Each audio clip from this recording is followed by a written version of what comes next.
जैसे कि मैंने पहले की वीडियो में आपको समझाया, डिविडेंड पॉलिसी क्या होता है। डिविडेंड पॉलिसी मीन्स जब किसी कंपनी को प्रॉफिट हो रहा है तो उनको ये पॉलिसी बनानी है, ये डिसाइड करना है कि कितना पार्ट उनको अपने पास फर्म में रिटेन करना चाहिए और कितना उनको इन्वेस्टर्स को एज अ डिविडेंड डिस्ट्रीब्यूट करना चाहिए। तो इस डिसीजन को बोलते हैं डिविडेंड पॉलिसी डिसीजन। तो उस डिसीजन के लिए दो तरह के व्यू हैं लोगों के, जो राइटर्स हैं। क्या दो तरह के व्यूज़ हैं उनके? एक व्यू ये कहता है कि जो डिविडेंड पॉलिसी है वो वैल्यू ऑफ फर्म को अफेक्ट करती है। दूसरा व्यू है कि वैल्यू ऑफ फर्म के ऊपर डिविडेंड पॉलिसी का कोई इफेक्ट नहीं पड़ता है, that is irrelevant for the firm. तो वो दो पर्सन हैं, वॉल्टर एंड गॉर्डन। ये दोनों ये कहते हैं कि डिविडेंड पॉलिसी पे का वैल्यू ऑफ फर्म पे कोई इफेक्ट नहीं पड़ता है। Approach, Modigliani and Miller ये कहते हैं कि डिविडेंड पॉलिसी का वैल्यू ऑफ फर्म पे इफेक्ट पड़ता है। तो एक एक करके हम इन थ्योरीज को समझेंगे। सबसे पहला है वॉल्टर मॉडल। वॉल्टर ये कहता है कि डिविडेंड पॉलिसी का फर्म पे इफेक्ट पड़ता है। वॉल्टर ने सिंपल से दो कंसेप्ट से इसको समझाया है, आर और के ई। आर क्या होता है बच्चों? आर होता है कि जो एक्चुअल रिटर्न फर्म दे रही है अपने इन्वेस्टर्स को। के ई क्या है?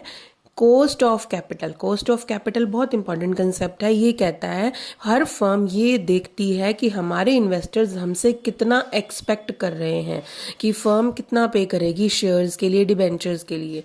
तो यहाँ पे किन दोनों चीज़ों को कंपेयर करेंगे कि फर्म एक्चुअल कितना दे रही है, आर, और फर्म से लोग एक्सपेक्ट कितना कर रहे हैं, के ई।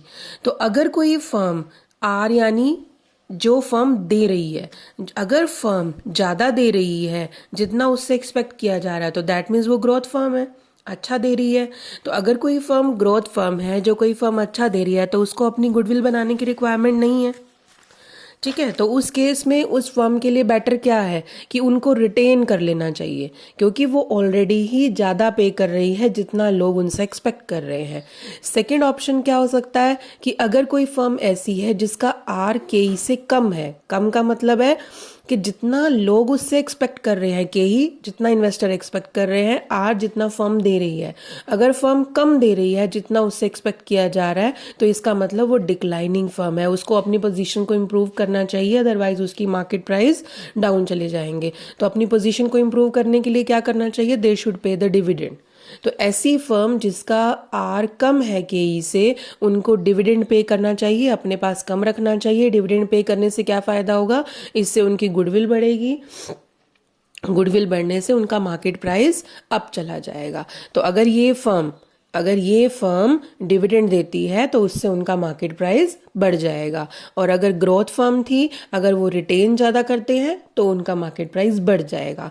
इसी तरह से थर्ड ऑप्शन हो सकता है, अगर दोनों बराबर हैं, फर्म उतना ही दे रही है जितना लोग उससे एक्सपेक्ट कर रहे हैं, तो उस केस में they are free to decide whatever will the ratio to pay dividend और to retain in the company. तो वो कितना भी रेशो डिसाइड कर सकते हैं, वो भी उनके हाथों में, उससे भी वैल्यू ऑफ फर्म इफेक्ट होगी। तो एंड में आके उसने देखो सिर्फ कंक्लूजन क्या निकाला, वो इसने कहा है कि आपको ये तीन चीज़ें समझानी है अपने मॉडल में। First is growth firm. Growth firm कब है? जब वो ज़्यादा दे रही है एक्सपेक्टेशन से। डिक्लाइनिंग फर्म वो है जो अपनी एक्सपेक्टेशन से कम दे रही है। नॉर्मल फर्म वो है जो दोनों, जितना उससे एक्सपेक्ट किया जा रहा है उतना वो पे कर रही है।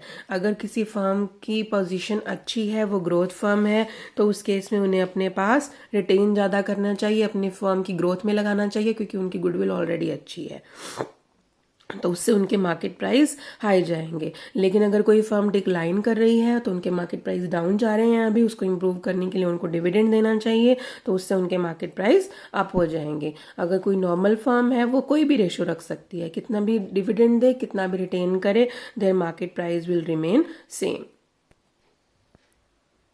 इस मॉडल का कंसेप्ट यही है। अब आगे आपको इसको मैथमेटिकली दिखाना है, तो उससे पहले आपको कुछ एजम्पशन लिखनी पड़ेंगी। वैसे भी ये एजम्पशंस आपको हर मॉडल के साथ दी हुई हैं, तो वो आपको बतानी है।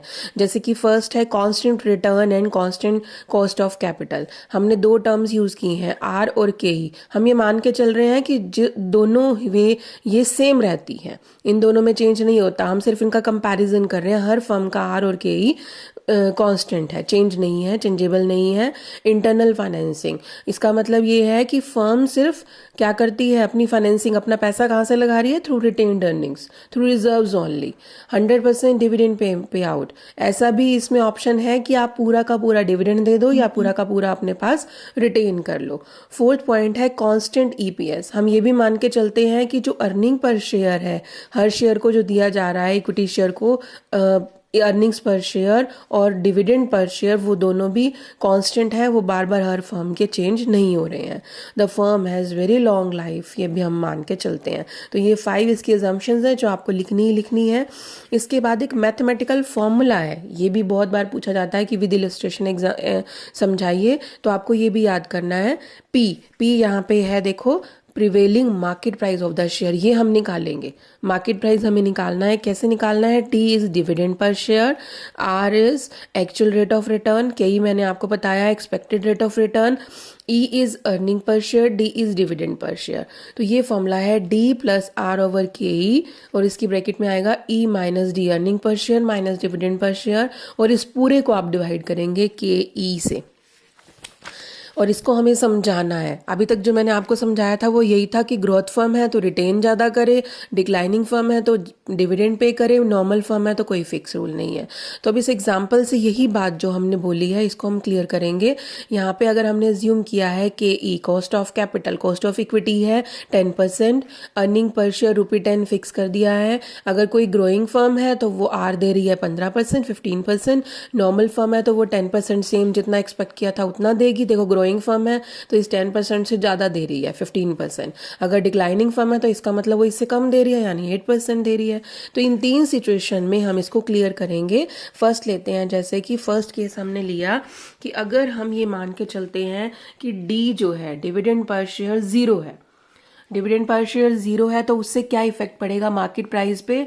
हमारा जो ऑब्जर्वेशन है वो तो ये कहती है कि जो ग्रोथ फर्म है उसको रिटेन करना चाहिए, उसको डिविडेंड नहीं बांटना चाहिए। तो डिविडेंड नहीं बांटना चाहिए वाला केस हो गया ना ये, कि डिविडेंड बिल्कुल नहीं दे रहे हैं। तो इस केस में ग्रोथ फर्म की वैल्यू जो है हाईएस्ट होनी चाहिए, मार्केट प्राइस हाईएस्ट होना चाहिए। डिक्लाइनिंग फर्म में अगर आप वो रिटेन कर लेता है तो ये उसके लिए ठीक नहीं है, उसको डिविडेंड बांटना चाहिए, तो वहां पे उसकी वैल्यू ऑफ फर्म कम होनी चाहिए। और नॉर्मल फर्म जो है वो तो कोई भी डिसीजन लेगी, वैल्यू ऑफ फर्म सेम रहेगी। तो देखो सेम विद फॉर्मूला हम इसको समझा रहे हैं। इसके फॉर्मूले में है D is dividend per share. इस एग्जाम्पल में हमने डी लिया है, डी कितना लिया है? 0। तो यहाँ पे डी हो गया 0 प्लस आर, यानी कि जो आप एक्चुअल रिटर्न दे रहे हैं, ग्रोथ फर्म दे रही है 15%, 0.15 डिवाइडेड बाय के ई इज 0.10, ब्रैकेट में आएगा के ई माइनस डी, ई यानी earning per share. Earning per share कितनी एज्यूम की है इसकी? 10, और डीपी रेशो कितनी है? 0। तो सारा का सारा इसमें अर्निंग है, ठीक है। तो ये सारा का सारा हमने रिटेन किया है, तो 10 रुपीज ई आ गया माइनस 0 डिवाइडेड बाय 0.10। जब आप इसको सॉल्व करोगे तो देखो वैल्यू आ रही है 150। इसी तरह से जब हम डिक्लाइनिंग फर्म की बात करेंगे, यहाँ पे भी आपने देखा कि डी 0 है, लेकिन यहाँ पे सिर्फ आर चेंज हो जाएगा, बाकी सारी चीजें सेम रहेंगी। यहाँ 0.08 हो गया आर, यहाँ पे 0.10 हो गया। तो यहाँ वैल्यू आ रही है ₹80, यहाँ आ रही है ₹100। अगर हम यही सेकंड केस लेके चलते हैं, इससे आपको बिल्कुल क्लियर हो जाएगा। सेकंड केस है कि अगर हम डीपी रेशियो 25% रखते हैं, अगर हम सारा रिटेन नहीं करते हैं, थोड़ा सा डिविडेंड बांट देते हैं, तो आप इसी फॉर्मूले में पुट करके चेक करोगे। देखो कैसे पुट किया। सबसे पहले हमें क्या लेना था? फॉर्मूले के अकॉर्डिंग डी लेना था, dividend per share. DP ratio कितनी ली है हमने? 25%। किसका 25%?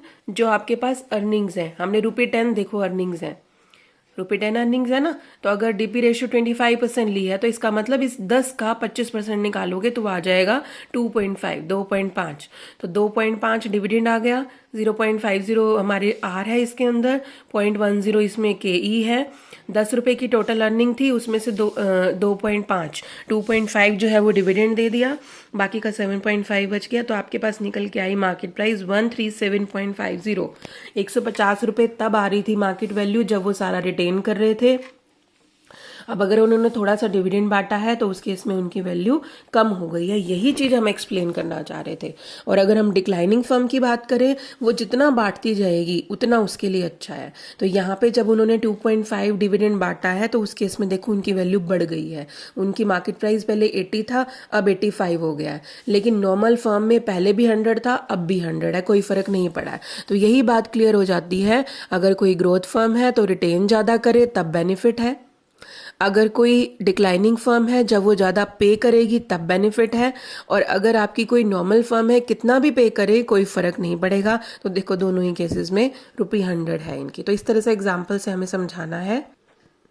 इसी को ही मैंने आगे पूरा किया हुआ है कि अगर वो 75% बांटते हैं या फिर वो डिविडेंड 100% बांटते हैं तो ये आपको नोट्स में मिल जाएगा। कंक्लूजन वही है कि अगर कोई ग्रोथ फर्म है तो रिटेन करें, अगर कोई डिक्लाइनिंग फर्म है तो डिस्ट्रीब्यूट करें, अगर इन दोनों का अगर कोई नॉर्मल फर्म है तो वो कुछ भी कर सकती है, वैल्यू ऑफ फर्म पे कोई इफेक्ट नहीं पड़ेगा। तो इसको आप समझ लेंगे और फिर इसको इसी तरह से दिखा देंगे।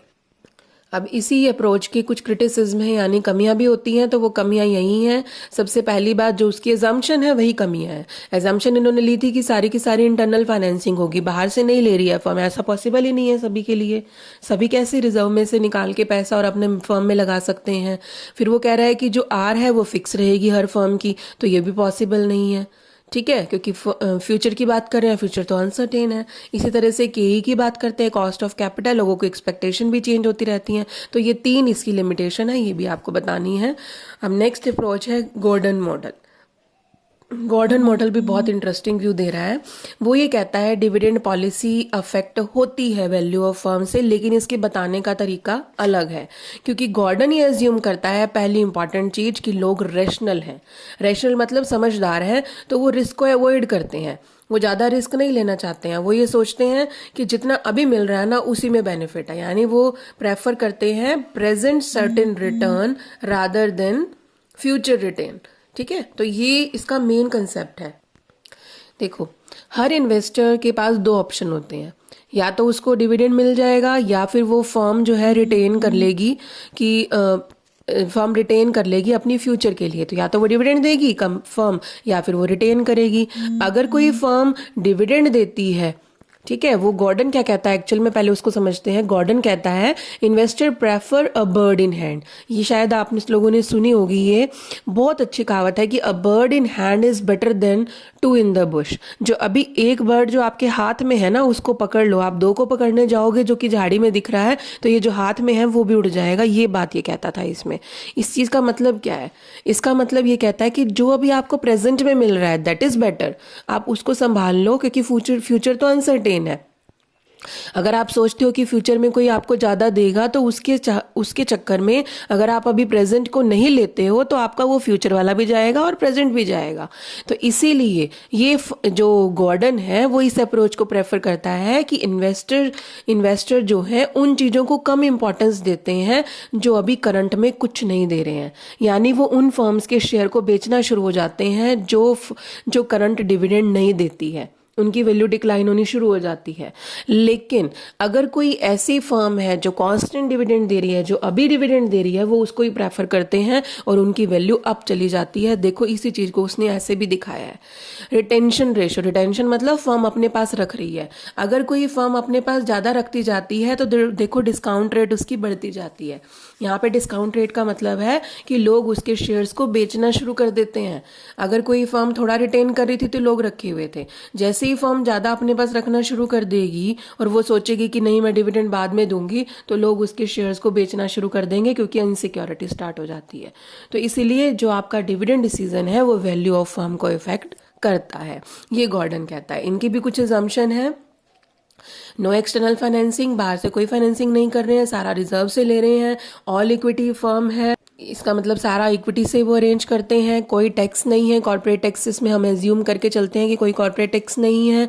परपेचुअल लाइफ, यानी कि बहुत लंबी तक बिजनेस चलता रहेगा। Constant R, constant K E, constant and retention ratio. Constant retention ratio ये नया टर्म है, इसके अंदर जो यूज होगा गॉर्डन अप्रोच में बी है। B is growth rate. Sorry, B क्या है, कांस्टेंट रिटेंशन रेशियो, और जी क्या है यहाँ पे, ग्रोथ रेट, क्योंकि इसके अंदर ये मान के चलता है कि कुछ ग्रोथ रेट भी हम निकाल के चलेंगे। Cost of capital is greater than the growth rate, हम ये मान के चलते हैं इसके अंदर कि जो कॉस्ट ऑफ कैपिटल लोग जितना एक्सपेक्ट कर रहे हैं वो ग्रोथ रेट से हमेशा ज़्यादा है। तो गॉर्डन का जो आप प्रूव करेंगे, जो वो बात कह रहा है कि अभी प्रेजेंट वाले को प्रेफर करो, क्योंकि इन्वेस्टर्स ये चाहते हैं कि जो अभी मिल रहा है वो अच्छा है, और अगर कोई फर्म ऐसा कहती है कि हम बाद में देंगे तो लोग उसको बेचना शुरू हो जाते हैं। तो उसको प्रूव करने के लिए आप इस फॉर्मूले को यूज़ करेंगे इसके अंदर। यहाँ पे भी पी का मतलब है मार्केट प्राइस जो हम कैलकुलेट करेंगे, ई का मतलब है earning per share, 1 minus B, what is this, this is retention ratio. B का मतलब कितना परसेंट रिटेन कर रहे हैं, 1 माइनस बी का मतलब कितना आप डिविडेंड दे रहे हो, ठीक है। K E is cost of capital, B R क्या है, ग्रोथ रेट है। बी यानी रिटेंशन रेशियो, बी आर कैसे, क्या का मतलब जब हम दोनों को मल्टीप्लाई कर रहे हैं तो that is your growth rate. अब हम इसको कैसे शो करेंगे, सेम हमने एग्जांपल लिया है कि अगर कॉस्ट ऑफ कैपिटल 10% है और अगर अर्निंग पर शेयर एज्यूम करके चल रहे हैं, कांस्टेंट है ₹10, ग्रोथ फर्म है वो रिटर्न दे रही है 15%, नॉर्मल फर्म 10% और डिक्लाइनिंग फर्म कितनी दे रही है, 8%। तो उस केस में आप कैसे प्रूव करेंगे, उसके लिए हम सेम फॉर्मूले को यूज़ करके ऐसे ही आप टेबल बनाएंगे, तीनों फर्म का एग्जाम्पल लेंगे, growth firm, declining firm and normal firm. First दिखा रही हूँ मैं आपको, फर्स्ट केस हमने लिया जैसे कि उसमें लिया था कि अगर कोई भी फर्म है, अगर वो डीपी रेशो उसने रखी है 40%, यानी वो डिविडेंड डिस्ट्रीब्यूट कर रहे हैं 40% और रिटेन कर रहे हैं 60%, कितना एज्यूम किया था, अर्निंग पर शेयर 10 रुपये था, 10 रुपये में से वो ये कहता है कि 10 रुपये में से अगर वो अपने पास यानी डिविडेंड बांट रहे हैं 40% और रिटेन कितना कर रहे हैं अपने पास, 60% कर रहे हैं, तो उस केस में क्या होगा। सबसे पहले इसमें आपको जब भी आप गॉर्डन मॉडल बताएंगे तो ग्रोथ रेट निकाल लेंगे। ग्रोथ रेट का फॉर्मूला अभी बताया था मैंने आपको, बी आर। बी क्या है यहाँ पे, बी क्या है, कितना रिटेन कर रहे हैं, तो यहाँ पे कितना रिटेन कर रही है फर्म, यहाँ पे हम एज्यूम कर रहे हैं कि वो रिटेन कर रही है 60%, 40% डिविडेंड दे रही है, 60% वो रिटेन कर रही है। तो सबसे पहले आप रिटेंशन रेशो देखिए आपने 60% और 15% इसका आर है ग्रोथ फर्म के अंदर। इन दोनों को जब आप मल्टीप्लाई करोगे तो ग्रोथ रेट फर्म की आ गई है 0.099%, ठीक है। अब आपका जो फॉर्मूला था उस फॉर्मूले में वैल्यू पुट करेंगे। फॉर्मूला में क्या था, सबसे पहले था ये ₹10 क्या है, ई, और ब्रैकेट में क्या आएगा, 1 minus retention ratio, 1 minus retention ratio यानी कि डिविडेंड पे आउट रेशियो, तो 1 माइनस 0.6 कितना आ गया, 0.4, 10 इंटू 0.4 और डिवाइड में है इसमें क्या चीज, डिवाइडेड में आ जाता है इसमें के E minus growth rate minus जी। तो के ई यहाँ पे है 0.10 माइनस 0.09, ये आपने जी निकाली है, तो हमारे पास वैल्यू आ गई है, मार्केट प्राइस आ गया है फर्म का 400 रुपीज़। अगर हम बात करते हैं डिक्लाइनिंग फर्म की, डिक्लाइनिंग फर्म में देखो वो कितना एक्चुअल रिटर्न दे रहे हैं, 8%। तो सबसे पहले आपने 8% को मल्टीप्लाई किया 60% से, तो ये आ गया आपके पास 0.048 ग्रोथ रेट। ऊपर का पार्ट इसमें भी सेम रहेगा, 10 इंटू 1 माइनस 0.6, नीचे सिर्फ जो आपकी ग्रोथ रेट है वो चेंज हो जाएगी। ऐसे ही जो नॉर्मल फर्म है उसमें भी सिर्फ और सिर्फ जो ग्रोथ रेट है वो चेंज हो जाएगी। तो इसका अमाउंट कितना निकल के आया, मार्केट प्राइस 77 रुपीज़, इसका आ गया नॉर्मल फर्म का 100 रुपीज़। अब अगर हम थोड़ा सा चेंज कर देते हैं, अगर ये फर्म डिविडेंड बांट रही है 60% और रिटेन कर रही है 40%, तो क्या होगा, तो मार्केट प्राइस आ रहा है ग्रोथ फर्म का 100 रुपीज़, सॉरी 150, पहले था 400, अब देखो कितना हो गया 150। ये जो फर्म थी डिक्लाइनिंग फर्म, इसने जितना ज़्यादा डिविडेंड बांटा है उतना इसकी वैल्यू ऑफ फर्म बढ़ गई है, लेकिन जो आपकी नॉर्मल फर्म है उसके ऊपर कोई इफेक्ट नहीं पड़ा। तो क्या कंक्लूजन निकला इससे भी हमारा, तो इससे भी देखो सेम कंक्लूजन निकला है, अगर कोई ग्रोथ फर्म है तो उसे रिटेन करना चाहिए, जब वो फर्म रिटेन करेगी तो उसका मार्केट प्राइस बढ़ जाएगा। डिक्लाइनिंग फर्म है, जितना वो कम रिटेन करेगी उसके लिए उतना ही अच्छा है। नॉर्मल फर्म कुछ भी डिसीजन ले ले, कोई भी रेशियो रखे, उनका मार्केट प्राइस सेम रहेगा। देखो इस एग्जाम्पल में हमने ये चीज दिखाई थी, अगर ग्रोथ फर्म है, अगर वो डिविडेंड कम बांट रहे हैं, रिटेन ज़्यादा कर रहे हैं तो उनके लिए बेनिफिट है। अगर कोई फर्म डिक्लाइनिंग फर्म है, जितना वो डिविडेंड बांटते हैं ज़्यादा, ठीक है, क्योंकि यहाँ पे देखो 90% डिविडेंड बांट रहे हैं। जब वो 90% डिविडेंड बांट रहे हैं तो उनका मार्केट प्राइस सबसे ज़्यादा है। लेकिन अगर कोई नॉर्मल फर्म है, वो कुछ भी रेशो रहे, उनका मार्केट प्राइस सेम रहेगा। तो ये था आपका गॉर्डन मॉडल।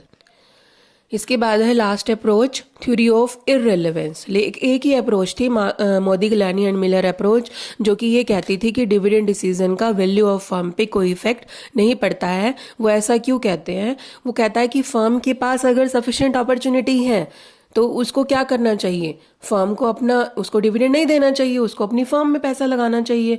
अगर फर्म को दिख रहा है कि उसको अपनी वैल्यू बढ़ानी है और उसको डिविडेंड बांटना उसके लिए ज़्यादा ज़रूरी है, तो उनको डिविडेंड बांटना चाहिए। वो ये कहना चाहता है कि value of firm doesn't depend upon the dividend policy. Dividend policy का कोई फर्क नहीं पड़ता वैल्यू ऑफ फर्म पे, बल्कि इस चीज़ पे डिपेंड करता है कि फर्म की अर्निंग्स कैसी हैं और फर्म के पास अपॉर्चुनिटी कितनी है। डिविडेंड कितना भी दो, उससे कोई फर्क नहीं पड़ेगा। मोदी गिलानी जो है, उन्होंने क्या एजम्पशन ली? सबसे पहला कि मार्केट पर कैपिटल मार्केट परफेक्ट है। परफेक्ट मार्केट में क्या होता है? कोई रैशनल इन्वेस्टर्स होते हैं, फ्री अवेलेबिलिटी है हर चीज़ की, पूरी इन्फॉर्मेशन अवेलेबल है, कोई ट्रांजैक्शन कॉस्ट नहीं होती है, ठीक है, और कोई सिंगल इन्वेस्टर नहीं है जो मार्केट को इफेक्ट करेगा। तो ये सब परफेक्ट कैपिटल मार्केट में आ गया। कोई टैक्स नहीं है। थर्ड एजम्पशन है फिक्स इन्वेस्टमेंट पॉलिसी है, कोई इन्वेस्टमेंट पॉलिसी में कोई चेंज नहीं हो रहा है, ठीक है, और सर्टेनिटी ऑफ अर्निंग्स भी इसमें सर्टेन है। अब आप देखो कि एमएम ने ऐसा क्यों कहा, मोदी गिलानी ऐसा क्यों कह रहे हैं कि वैल्यू ऑफ फर्म पे डिविडेंड पॉलिसी का कोई इफेक्ट नहीं पड़ेगा। ये प्रूफ, हर थ्योरी का प्रूफ हमें दिखाना है।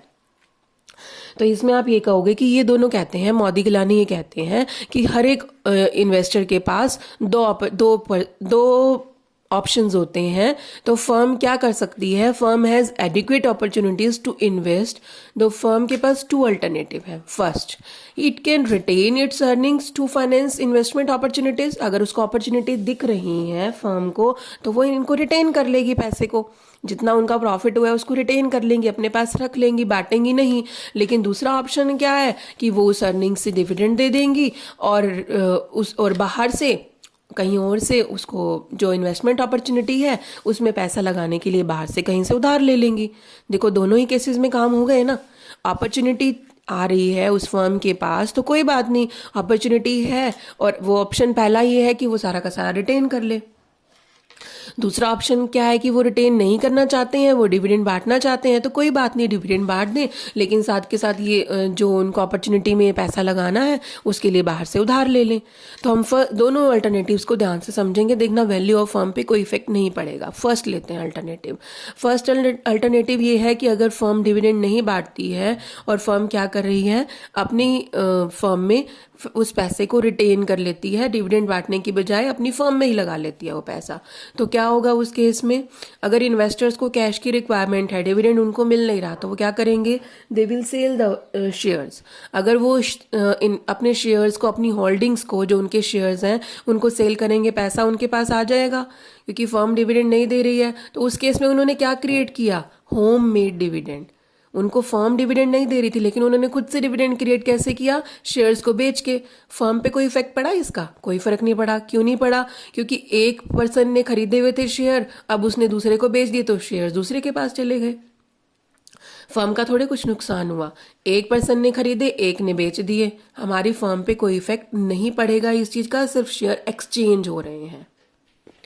अब देखो दूसरा अल्टरनेट क्या है कि अगर फर्म डिविडेंड दे देती है और अपने पास नहीं रखती है, तो उस केस में क्या होगा? जब फर्म डिविडेंड दे रही है तो मार्केट प्राइस बढ़ जाएंगे उसके, ठीक है, क्योंकि उनकी गुडविल बढ़ जाएगी। लेकिन दूसरी तरफ क्या हुआ? जब वो डिविडेंड देते हैं तो उनके पास से कैश कम हो जाती है। आपको पता है कैश हमारी एसेट है, तो जब एक फर्म की एसेट कम हो जाती है तो उसका भी मार्केट प्राइस पे इफेक्ट पड़ेगा और मार्केट प्राइस थोड़ा सा डाउन चला जाएगा। तो वो कहता है कि इससे आप ये बताओ कि फर्म के ऊपर क्या इफेक्ट पड़ा? कोई इफेक्ट, एक्स्ट्रा बेनिफिट नहीं मिला, कोई एक्स्ट्रा लॉस नहीं हुआ, ठीक है। तो जो इंक्रीज हुई थी वैल्यू डिविडेंड बांटने से, वही मार्केट प्राइस डाउन आ जाएगा, क्योंकि वो जो आपका एसेट का लॉस हुआ है उसको ऑफसेट करने के लिए। तो आपको यहाँ से दोनों ही ऑप्शन में क्लियर हो गया कि dividend policy is irrelevant for the firm. अब इसका भी एक मैथमेटिकल प्रोसीजर है जो आपको एक्सप्लेन करना है। सबसे पहला इसमें स्टेप्स हैं कुछ, वो आपको याद करने पड़ेंगे। सबसे पहला है कैलकुलेट प्राइस पर share at the end of the year 1। हम क्या करेंगे, हर साल के एंड में हम प्राइस कैलकुलेट करेंगे। ये फॉर्मूला है, देखिए उसमें P0 is equal to 1/1 plus KE और ब्रैकेट में आएगा D प्लस P। तो यहाँ पे P0 जो है वो है current price of the share, KE हमें पता है कॉस्ट ऑफ इक्विटी, D है डिविडेंड पर शेयर, P क्या है यहाँ पे market price of the share at the end of the year. Step two में हम क्या करेंगे, find the funds to be raised from the new issue of shares after fully utilising the retained earnings. ये हम किस फॉर्मूले से निकालेंगे, ये फॉर्मूला है इसका, ये जो डेल्टा बनाया होता है इसका मतलब change in NP1। NP1 is amount to be raised from the issue of new share. अगर हम नए शेयर इशू करते हैं तो उस केस में हमें कितना अमाउंट की रिक्वायरमेंट है, I is total amount required for investment, और यहाँ पे जो E है अर्निंग पर शेयर, ND1 आपको समझ आ ही गया होगा कि टोटल कितना डिविडेंड पे कर रही है फर्म। ये निकालने के बाद स्टेप 3 में हम क्या करते हैं, नंबर ऑफ एडिशनल शेयर निकालते हैं और उसके बाद लास्ट में हम वैल्यू ऑफ फर्म निकालते हैं। ये शायद इस तरह से समझ नहीं आएगा, तो इसके लिए हमने एक एग्जाम्पल से इसको समझाया है। आपको भी एग्जाम्पल से ही समझाना है अगर MM अप्रोच आती है एग्जाम में तो, कि कंपनी के पास अगर 50,000 आउटस्टैंडिंग शेयर्स हैं, सेलिंग ₹8 ईच, अभी हैं उसके पास 50,000 शेयर हैं और 100 रुपये का हर एक शेयर है, उसकी वैल्यू है, और अर्निंग्स जो है फर्म की वो है 4 लाख रुपए। डिविडेंड वो एक्सपेक्ट कर रहे हैं ₹5 पर शेयर, यानी D हो गया। ठीक है, देयर इज अ प्रपोजल। अब यहाँ पे एक प्रपोजल क्या है कि फर्म की न्यू इन्वेस्टमेंट हो सकती है 12 लाख रुपए की, वो इन्वेस्ट कर सकते हैं assuming 10% KE। How the effect of dividend policy on the value of firm. वो कहता है कि आप ये बताओ कि क्या ये जो नया डिसीजन है, क्या इसका कोई वैल्यू ऑफ फर्म पे इफेक्ट पड़ेगा। तो लेट्स सी। सबसे पहला पॉइंट क्या था कि हमें क्या निकालना है, P0 निकालना है, P1 निकालना है। तो कैसे निकालेंगे, यहाँ पे डिविडेंड कितना दे रहे थे, ₹5, KE कितना है 0.10, और अभी की जो वैल्यू थी, जो अभी है वैल्यू, वो कितनी है, मार्केट प्राइस कितना है ₹100। ये प्रेजेंट वैल्यू है, ये इसका KE है और ये डिविडेंड है। आप इस फॉर्मूले में पुट करोगे, हमें ये P1 नहीं पता है, हमें P0 पता है, हमने 100 लिख दिया, हमें KE पता है, हमें D पता है, हमें P1 नहीं पता है, तो हम P1 निकाल लेंगे फॉर्मूले में बाकी की वैल्यू। जब हमने बाकी की वैल्यूज पुट की तो P1 की वैल्यू आ गई ₹110। फिर आपको क्या निकालना था सेकंड स्टेप में आपको ये निकालना था कि find the funds to be raised from new issue of share. कितने फंड्स की हमें रिक्वायरमेंट है, हमें वो निकालना है। तो वो हमने कैसे निकाला, हमने ये देखा कि 12 लाख का ऑप्शन हमारे पास है माइनस 4 लाख। 4 लाख क्या था यहाँ पे, देखो मैंने अभी बताया था आपको कि यहाँ पे उनकी 4 लाख जो है उनकी एक्सपेक्टेड अर्निंग्स है। तो वो कहता 4 लाख की तो अर्निंग्स है, हमें टोटल पैसा कितना और इन्वेस्टमेंट लगानी है 12 लाख, 12 लाख। तो 12 लाख माइनस 4 लाख जब आप करेंगे तो आपके पास निकल के आ गया 8 लाख हमें और रिक्वायरमेंट है। अब आपको 8 लाख की और इन्वायरमेंट है और इस टाइम पे जो मार्केट प्राइस है वो 110 रुपीज़ है। तो कितने नंबर ऑफ शेयर्स की रिक्वायरमेंट है, कैसे निकलेगा, जितना पैसा टोटल चाहिए डिवाइडेड बाय मार्केट प्राइस कितना है, हमारे पास निकल के आ गया 7273 शेयर्स। अप्रॉक्सीमेटली हमें इतने शेयर्स और इशू करने पड़ेंगे। अब आप वैल्यू ऑफ फर्म निकाल के देखो कि क्या वैल्यू ऑफ फर्म पे कोई इफेक्ट पड़ेगा। तो हमने क्या किया, हमने इसी फॉर्मूले में जो उनका फॉर्मूला उन्होंने दिया था उसमें पुट किया कि 50,000 शेयर्स ऑलरेडी हैं प्लस 7273 शेयर अगर हम और इशू कर देते हैं, टोटल इतने हो गए 57,273। इसको जो अभी करंट मार्केट प्राइस है 110 से हम मल्टीप्लाई करेंगे, उसमें से आप 12 लाख लेस कर दो जो ऑलरेडी है, प्लस 4 लाख ऐड कर दो, डिवाइडेड बाय 1 प्लस 0.10। तो आपका market price value of firm कितनी निकल आई, 50 लाख। और जो आपने शुरू में देखा था, जो हमारे पास कंपनी के पास जो वैल्यू थी कितनी थी, 50,000 शेयर 100 ईच। तो क्या वैल्यू ऑफ फर्म पे कोई इफेक्ट पड़ा, कोई भी डिसीजन लिया उन्होंने, कोई इफेक्ट नहीं पड़ा। तो यही कह रहा है कि in both the cases whether dividend 100% dividend pay करो या 100% रिटेन करो, वैल्यू ऑफ फर्म सेम रहती है। इस अप्रोच की भी कुछ क्रिटिसिज्म है, क्योंकि उन्होंने मान लिया कि कोई टैक्स नहीं है तो वो रिलायबल नहीं है, नो फ्लोटेशन कॉस्ट ये भी पॉसिबल नहीं है, नो ट्रांजैक्शन कॉस्ट ये भी प्रैक्टिकली एप्लीकेबल नहीं है। और कुछ इंस्टीट्यूशंस जो होती हैं वो अपनी रिस्ट्रिक्शंस लगाती हैं जब इक्विटी इशू करते हैं, हम उनको भी कंसीडर नहीं कर रहे हैं. If company disclose dividend to be paid in future then they may assume increase और डिक्रीज इन अर्निंग. लेकिन हम तो इसमें मान के चलते हैं कि अर्निंग तो फिक्स रहेंगी. So it is against the assumption इसमें गलत जा रही हैं, तो इसलिए एमएम अप्रोच की बहुत सारी कमियां भी हैं. तो ये सब था आपका डिविडेंड अप्रोच के बारे में. एक बार मैं आपको जल्दी से ये इसको शॉर्ट में समझा देती हूँ कि तीनों थ्योरीज मेनली क्या कहना चाहती हैं. अगर आपको ये समझ आ जाएगा तो ये इस थ्योरी का मेन कंसेप्ट है, बाकी आपको एग्जाम्पल से तो समझाना ही है. तो सबसे पहले आप देखेंगे, मैंने आपको बताया कि किसी भी डिविडेंड पॉलिसी का वैल्यू ऑफ फर्म पे इफेक्ट पड़ता है. वो दो लोगों ने कहा, किसने, वॉल्टर ने और गॉर्डन ने. वॉल्टर ऐसा इसलिए कहता है क्योंकि वो दो अप्रोचेस यूज कर रहा है, आर और के ई, दो ही वैल्यूज को यूज करता है. वो ये कहता है कि अगर आर ज्यादा है के ई से, इसका मतलब ग्रोथ फर्म है, कंपनी जितना एक्सपेक्ट कर रहे हैं उससे ज्यादा दे रही है, तो उस फर्म को रिटेन करके अपनी फर्म में ही ज्यादा लगाना चाहिए क्योंकि उनकी फर्म अच्छी चल रही है, उनको बाहर देने की रिक्वायरमेंट नहीं है, गुडविल बढ़ाने की जरूरत नहीं है. लेकिन अगर फर्म कोई डिक्लाइन कर रही है क्योंकि वो कम दे पा रही है जितना उससे एक्सपेक्ट कर रहे हैं, तो उस फर्म को पहले देना चाहिए डिविडेंड, उससे उसकी वैल्यू मार्केट प्राइस बढ़ेगा. और अगर कोई फर्म नॉर्मल है तो कोई बात नहीं, कोई भी रेशियो वो डिसाइड कर सकते हैं, तो वैल्यू ऑफ फर्म जो है इसमें अफेक्ट होगी. गॉर्डन क्या कहता है, गॉर्डन का कहना ये था कि a bird in hand is better than two in the bush. तो वो कहता है कि इन्वेस्टर्स रैशनल है, वो रिस्क को कम लेना चाहते हैं और रिस्क सोच समझ के लेते हैं, तो वो रिस्क एवर्स हैं. ठीक है, तो रिस्क एवर्स हैं, तो वो करंट डिविडेंड को प्रेफर करते हैं. और कोई फर्म ऐसी है जो उनको करंट डिविडेंड नहीं दे रही है, फ्यूचर के लिए कह रही है, तो वो उसको प्रेफर नहीं करते हैं. ठीक है, तो उनसे मार्केट प्राइस पे इफेक्ट पड़ता है.